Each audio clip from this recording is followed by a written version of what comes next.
We all make cortisol, but what should a woman's cortisol be and why do women need to learn more about cortisol? Let's check that out on today's video.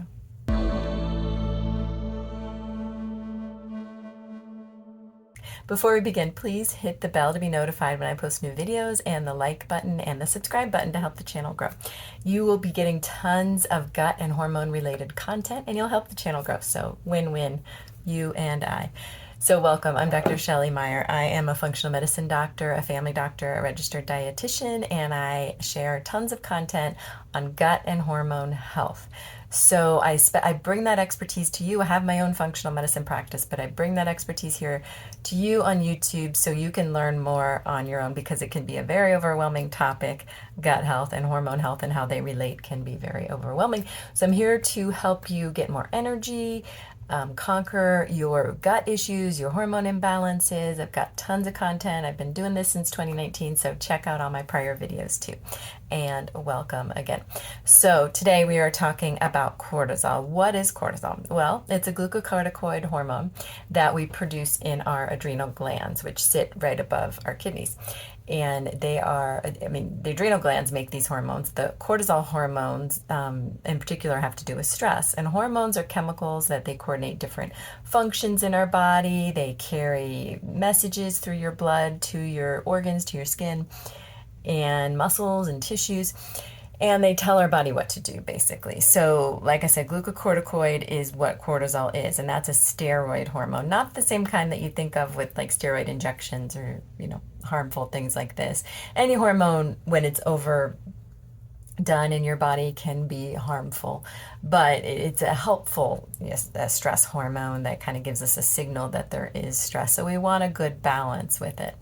Now, glucocorticoids can also work to suppress inflammation in our body, control metabolism, like in our muscles, our fat, our liver, and our bones, help to control the bodily tissues. So they are very, very important, and we would really benefit from having good glucocorticoid balance, in particular cortisol, one of our stress hormones. So your adrenal glands, those are suprarenal glands, meaning they sit above the kidney, which the kidneys are renal.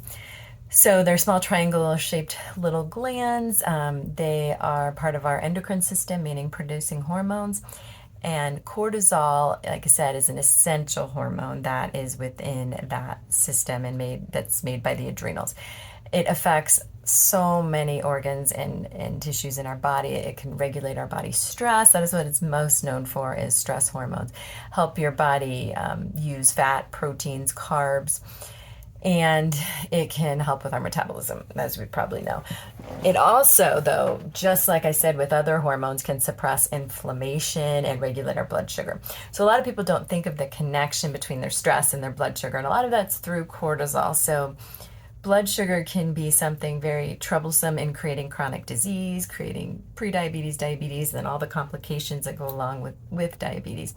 So we got to think about our stress / cortisol relationship with insulin and blood sugar and diabetes.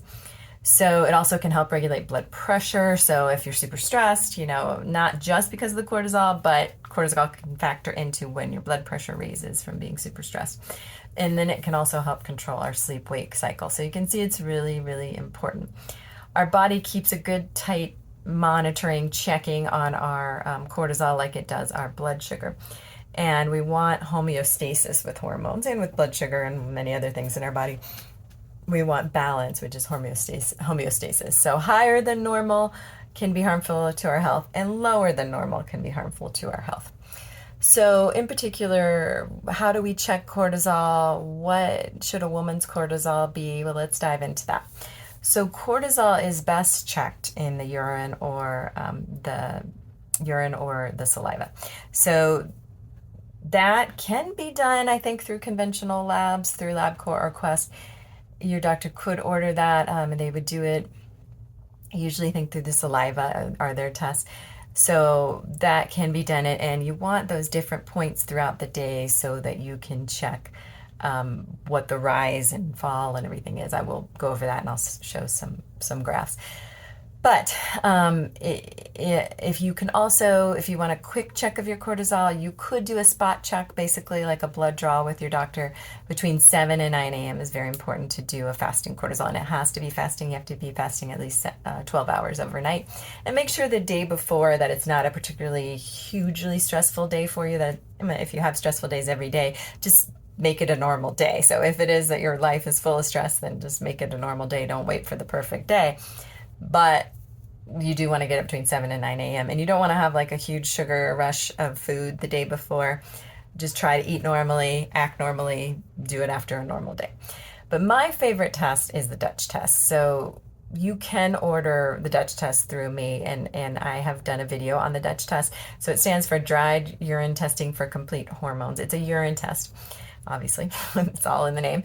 And it looks at not only, so they have an adrenal version that's just adrenals. It's a little bit cheaper than the complete hormone test. I like the complete hormone test, in particular for women. I mean, they have a male version too, but it has the cortisol piece of it too. So it starts in the evening, and then you take a measurement in the evening before dinner. I have a whole video on this.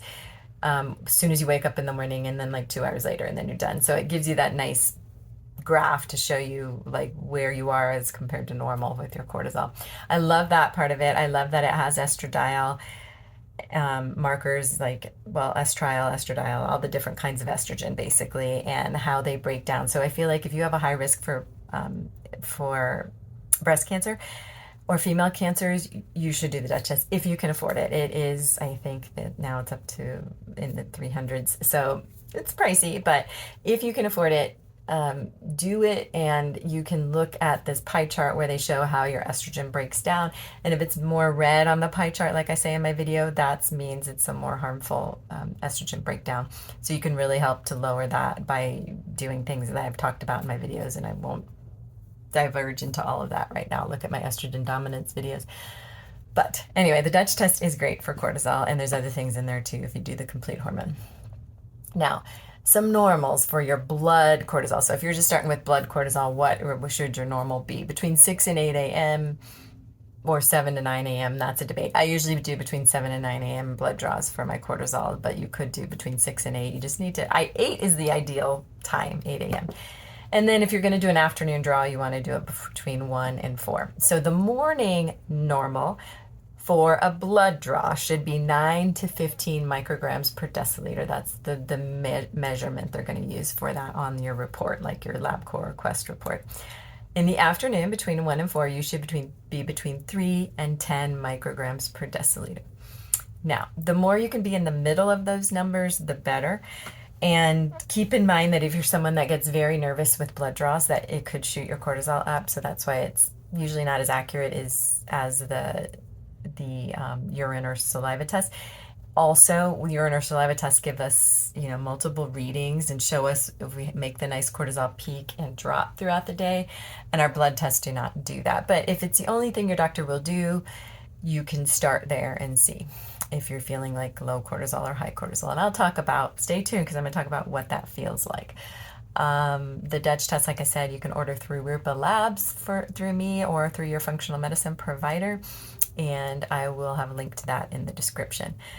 So the Dutch test, like I said, shows us different phases. It's good for women. And then what in particular that women need to think about with cortisol is that, like, if you're stressed, your cortisol is going to go up, and that could result in anovulation is what we call it, meaning not ovulating. So not having a regular period. You may still have a period, but not ovulate. So if you're trying to get pregnant, you may want to look at your cortisol levels, because you may be having periods where you're not really ovulating, or you may be missing periods, and that could be because of your cortisol. Also, high cortisol levels can cause a decrease in sex drive. They can make the periods irregular, like I said, and they could make them stop altogether. So if you are having period difficulty, fertility difficulty, sex drive difficulty, consider checking your cortisol either through that screening blood test, and if it's abnormal, maybe consider doing a Dutch test, or talk to your doctor if they can do the saliva test through your local lab. That might be a possibility too. There are some functional medicine labs that also do the saliva test that is definitely cheaper than the complete hormone Dutch test, but the adrenal Dutch test part, like when you don't do the complete hormones, that's a bit cheaper too. So you can check all that out on my lab shop. So cortisol can do that. And then cortisol also can rise during the late stages of menopause. So I talk a lot about menopause and perimenopause on this. Well, I don't talk a lot about it, but I have had some videos on it. Perimenopause, the years leading up to menopause. Menopause is one day. It's the day where you go a year without a period. And then everything after that is postmenopause. So it's a little misleading how they talk about menopause, because a lot of the symptoms we deal with are either leading up to menopause or after menopause. So anyway, cortisol can rise during the late stage of menopause of the menopause transition. So basically the late stage of perimenopause. The earlier stages are more like estrogen dominance and progesterone lowering, and then later stages you have a lowering of both estrogen and progesterone. So that's when your cortisol can rise. And so you may be experiencing the cortisol rise symptoms with your menopause transition too. So think about that. You could have a drop in your bone density, also in mood fluctuations, all the things I talk about in my perimenopause videos. So let's talk about what normal cortisol patterns look like. So you should start a little bit lower, and I'm going to put some shots up here to look at, like from my Dutch test and from some other cortisol curves. So you start lower, and then you rise in the morning, and then it comes down in the afternoon, and then it's at its lowest in the evening so that you're ready for sleep. It's normal to have low cortisol in the evening. It's normal to be tired in the evening. It's good to be tired in the evening. But you don't want to be tired necessarily in the morning. You don't want to, when it's supposed to rise. You don't want to be tired later in the afternoon. Those can all be signs of cortisol imbalance. I'd also love to hear from you if you have had cortisol imbalance, if you have had any of these symptoms I'm going to talk about here. Please leave me a comment and check out some of my other videos, particularly if you're a woman and you're perimenopause. And then I have a lot of other cortisol videos, or a few other cortisol videos that have been very popular and I think have helped a lot of people.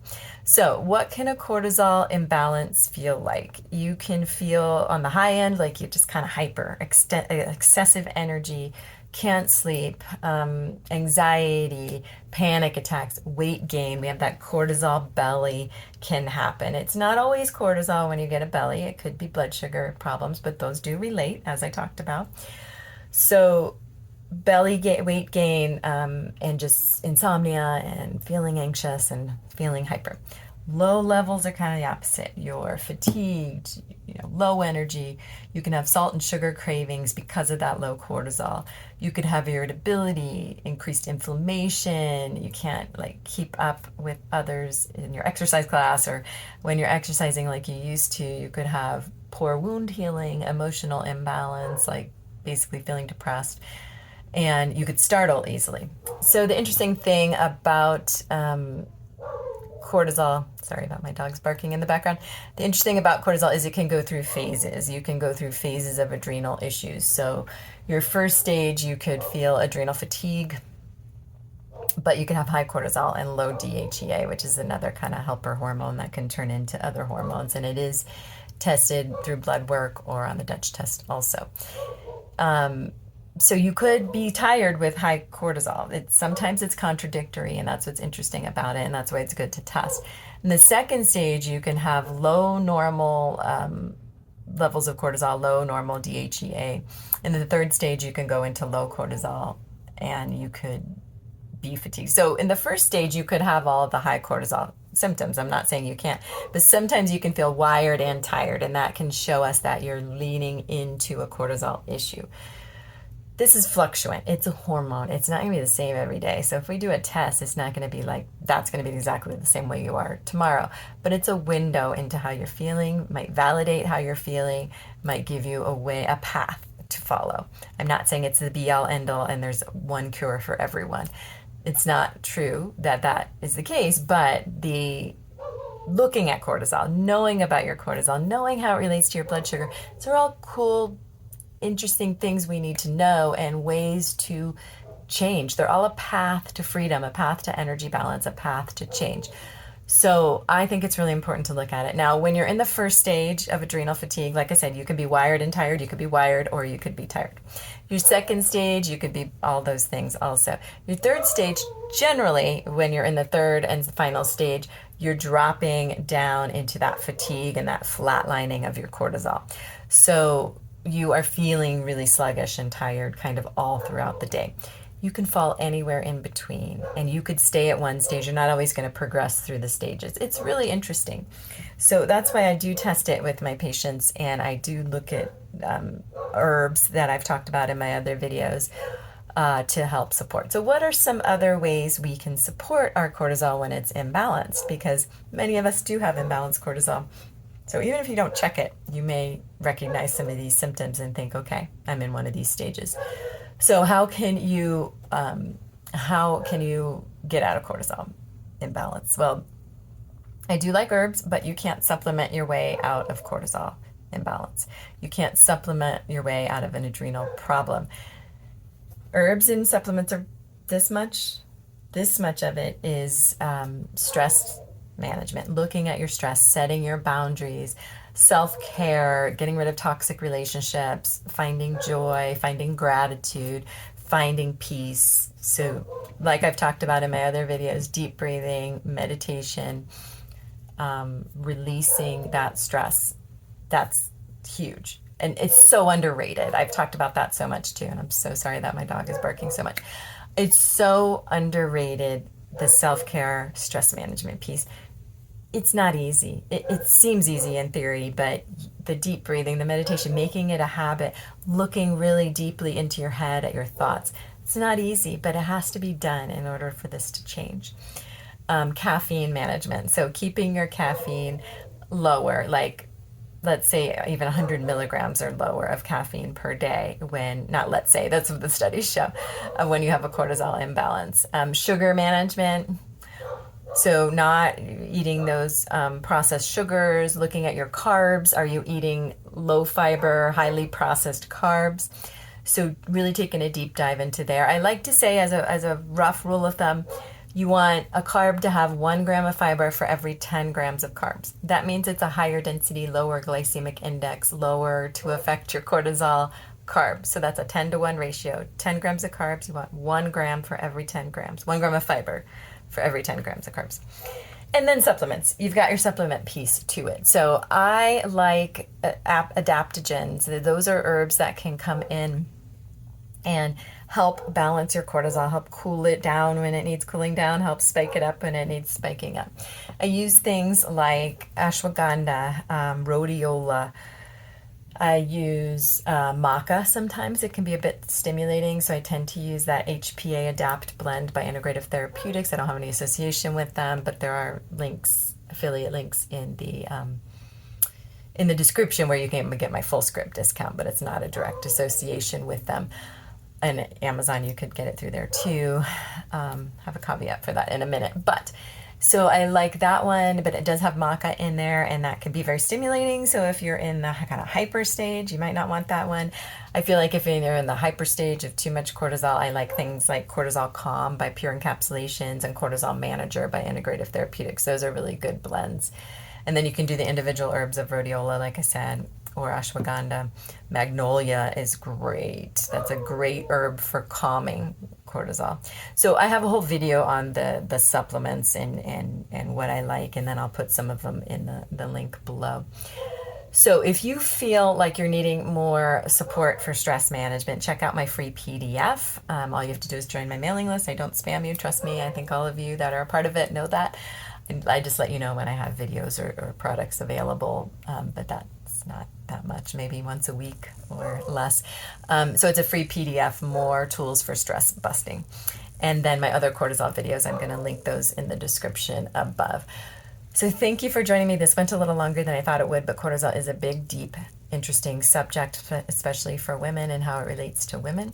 If you like this video, please hit the like button, please hit the share button, please, if you know any other women that would benefit, or women that you love, women that you're friends with, women that are your family, and subscribe to the channel if you haven't done so already. That helps me grow. So as far as the supplements go, I will have a link down below. That does help the channel too. If you go through Fullscript, I really trust them. They have all the great high quality supplements at a discount to you, and it's responsible. They're not selling something that's not there. I recently ordered something from Amazon. I still will put some links in there if that's what you prefer. But I ordered some garlic extract, and it wasn't what said it was going to be. It definitely wasn't garlic extract. I know what it looks like. I know what it smells like. I know what it tastes like. It wasn't that. I returned it. They did give me my money back. But I really trust Fullscript inherently. So that would be a great way to support the channel. But I really appreciate you being here supporting the channel. So thank you so much. And until next time, be kind to yourself and be kind to the world. I'll see you soon.